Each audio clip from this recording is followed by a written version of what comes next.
Any time any centre షర్మిలన బాలకృష్ణన తనకి YV Subbareddy రోడ్ల మీద అభివృద్ధి చూపించడానికి చేసినట్టున్నారు. అయితే ఒకటి చెప్పాల్సింది, మీరు కత్తులు ఎత్తుకొని వస్తారో, కటార్లు ఎత్తుకొని వస్తారో, బాంబులు ఎత్తుకొని వస్తారో, లేకపోతే ఏమేమి తీసుకొని వస్తారో రాండి అని కూడా సవాల్ ఇస్తున్నట్టయితే అయిపోయింది. సింగిల్ హ్యాండ్గా వస్తానని చెప్పారు. కానీ నేను పార్టీలు మీడియా అందరం కలిసి వస్తామని చెప్పి అన్నారు.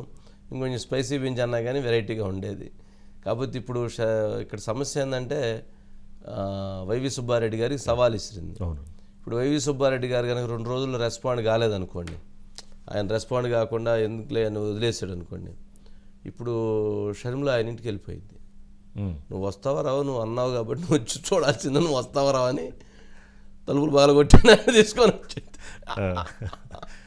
తలుపులు బాలగొట్టాను, ఇంకా రండి చూపించండి పలానా రోడ్లు ఎట్టుండే చూడండి అని చెప్పి యుద్ధం చేసే పరిస్థితి ఏర్పడింది.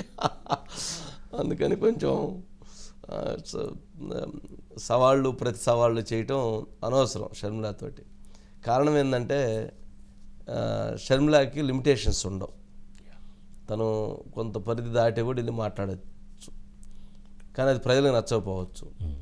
కానీ జగన్మోహన్ రెడ్డి గారికి కానీ వైవి సుబ్బారెడ్డికి గారికి కానీ వాళ్ళకి పరిధులు ఉంటాయి, వాళ్ళు పరిధి దాటి మాట్లాడలేరు. ఇక్కడ ఆ రాజకీయపరమైనటువంటి ఒక కోణం, ఆ కోణంతో కలిసి ఉన్నటువంటి కుటుంబ కోణం, ఇవన్నీ కొంత ఇది ఉంటుంది. అది వాళ్ళు ఒక మాట మాట్లాడితే తను 5 మాటలు మాట్లాడిద్ది. మనం ఇక్కడ తెలంగాణలో మంత్రి నిరంజన్ రెడ్డి గారి విషయం చూసాం. ఆయన ఒక మాట అంటే ఆయన అన్న మాటకి మామూలుగా బూమరాంగ్ అయింది. అందుకని ఆమెన్నా కానీ వాళ్ళు కౌంటర్ చేసుకోవాల్సిందే. వాళ్ళంటే మాత్రం 4 అనిద్ది. ఇది ఒక చిన్న పొర, అంటే కుటుంబంలో అమ్మాయి, అందుకని వాళ్ళు దాటి అనలేరు. కానీ తను అనగలిగిద్ది. తను అనటానికి కూడా ఎక్కడ సంకోచించేటువంటి పరిస్థితులు కూడా ఏమీ గతంలో చూసినప్పుడు కనపట్టలేదు. కాబట్టి తను ఏమైనా అనగలిగిద్ది, ఏమైనా వాళ్ళు బరాయించాల్సిందే. కాదని వాళ్ళు అన్నారా ఇంటికి పోయి తలుపులు బాలగొట్టినట్టే, పెద్ద లేట్ కూడా ఉండదు, ఉండేటువంటి పరిస్థితి. బయట ఒకసారి బైట్స్ షర్మిలది, వైవిఎస్ సుబ్బారెడ్డిది. ప్రజలు ఒక్క ఎమ్మెల్యేను కూడా గెలిపించలేదు బీజేపీ పార్టీ నుంచి. కానీ ఈ రోజు ప్రభుత్వం సైతం, ముఖ్యమంత్రి గారు సైతం బీజేపీ పార్టీకి ఊడిగలు చేస్తున్నారు, బీజేపీ పార్టీకి బానిసలైపోయారు. ఆంధ్ర రాష్ట్ర ప్రజలను కూడా బీజేపీ పార్టీకి బానిసలు చేయాలన్న ప్రయత్నం చేస్తున్నారు. ఇక్కడ ప్రజలు గెలిపించిన ఎంపీలు గాని ఎమ్మెల్యేలు గాని ఒక్కసారి కూడా బీజేపీని ప్రశ్నించలేదు. ముఖ్యమంత్రి గారు జగనన్న గారు ఒక్కసారైనా బీజేపీని మాకు ప్రత్యేక హోదా మీరు ఎందుకు ఇవ్వడం లేదు అని ప్రశ్నించిన పాపాన పోలేదు. స్టార్టింగ్ రోజే డైరెక్ట్ అటాక్స్ అండి. మరి రేపు 31 దాకా 9 రోజుల పర్యటన ఉందండి షర్మిల. మరి ఇంకా ఒక్కొక్క జిల్లాలో రోజు ఒక్క బాంబు మొత్తం పైనుంచి మొదలు పెట్టుకు వస్తున్నారు ఆవిడ. రోజు బాంబు ఉంటుంది, నో ఇష్యూ. దాంట్లో మనం అదే ఎనీ టైమ్ అది సుబ్బారెడ్డి గారి మీద మాట్లాడారు. ఏమని, మీరు టైంకి మీరు చెప్పండి ప్లేస్ ఎక్కడో, మేము కూడా వచ్చేస్తామని. బట్ చూడాలి మరి దీనిపైన ఎవరు మురళి గారు ఉన్నారు సార్. మురళి ఏంటి మరి ఇప్పుడు టైము ప్లేసు ఎక్కడ ఫైనల్ అయ్యేటువంటి అవకాశం ఉంది?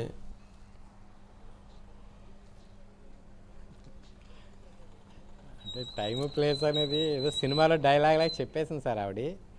కానీ అదేంటంటే కొంత ఇబ్బందికరమైన అంశం. ముందుగా మెయిన్గా కూడా అభివృద్ధికి సంబంధించి ఇప్పటికే చాలా రాజకీయ పార్టీలు అభివృద్ధి జరగలేదు, రహదారులు విస్తరణ లేదు, చాలా విమర్శలు చేశాయి. అయితే ఈమె అభివృద్ధి విషయంలో ఆమె మాట్లాడిన అంశం కొంతవరకు వాస్తవం అయినప్పటికీ కూడా సార్ ఆమె చెప్పిన విధానం కొంత ఇబ్బందికరంగానే ఉందని చెప్పాలి సార్. ఎందుకంటే టైం మీరు చెప్పినా సరే మేము చెప్పినా సరే అని, ఎందుకంటే అక్కడ ఆమె చెప్పింది వైవి సుబ్బారెడ్డి గారికి, జగన్మోహన్ రెడ్డి గారికి. వాళ్ళిద్దరూ కూడా కీలకమైనటువంటి పదవుల్లో ఉన్నారు. 2 వాళ్ళ కుటుంబ బంధువులు. అంటే అభివృద్ధి జరగలేదని చెప్పినప్పుడు అభివృద్ధి జరగలేదని ఒక రాజకీయ పరంగా విమర్శ చేసి ఇలా ఉంది నేను చూపించబోతున్నాను చెప్తే బాగుండేది. కానీ మరి ఆమె ఎందుకని అంత ఘాటైనట్టు విమర్శలు చేసిందో చెప్పలేమని. ఇక్కడ గతంలో బాలకృష్ణ సినిమాలో చెప్తూ ఉన్నాడు, టైం నువ్వు చెప్తావు నేను చెప్పనా, నువ్వు వస్తావా నేను, అట్లాగే డైలాగులు అండి సినిమాలో. ఆ డైలాగులు చూడటానికి చాలా అట్రాక్టివ్గా ఉంటాయండి. ఆ సందర్భంగా ప్రేక్షకులు చప్పట్లు కొడతారు, కేకలేస్తారు, ఏళ్ళేస్తారు. కానీ ప్రత్యక్షంగా నిజ జీవితంలో రాజకీయ పరంగా కానీ లేకపోతే వాస్తవ దృశ్యాలు కానీ అలాంటివి వచ్చినప్పుడు అలా చెప్పాలంటే కనుక కొంత ఇబ్బందికరం. ఎందుకంటే ప్రజలు స్వాగతించారండి. ఎందుకంటే సమస్యను సమస్యలాగా మాట్లాడాలి, కానీ సినిమా డైలాగులు తీసుకొచ్చి ఇక్కడ చేస్తే తాత్కాలికంగా ప్రజలు లేదా పార్టీ వారు అక్కడ ఉన్నప్పుడు కొద్దిసేపు అరే భలే మాట్లాడింది షర్మిల అనుకుంటారు. వాస్తవంగా వచ్చేటప్పటికి మేధావులు కానీ విద్యావంతులు కానీ లేకపోతే గృహిణులు కానీ స్వీకరించారండి. ఎందుకంటే అందులో ఆమె లేడీ మహిళ అన్నప్పుడు కొంత మురళి, నువ్వేదో ఈ వ్యాఖ్యకే ఈ కామెంట్కి నువ్వేదో కంగారు పడుతున్నట్లుండవు. నువ్వు ఇవన్నీ చాలా చిన్నవి. నువ్వు రాబోయే రోజుల్లో భవిష్యత్తులో పుష్కర కాలం పాటు ఒక 12 సంవత్సరాల పాటు నువ్వు ఎన్ని వినాలో, ఎన్ని వినకూడదో, ఎన్ని వినకూడని వినాల్సి వచ్చిద్దో, ఎన్ని వికృత క్రీడలు రాజకీయాల్లో చూడాల్సి వచ్చిద్దో, వీటన్నిటినీ చూడటానికి నువ్వు ప్రశాంతంగా ఉండు. సరే, ఓకే, బాయ్. ఇన్ఫరెంట్ క్రోకోడైల్ ఫెస్టివల్ అంటారా? అసలు ఏదన్నా కావచ్చు, అసలు మామూలు ఇది ఉండదు. Okay Murali, bye.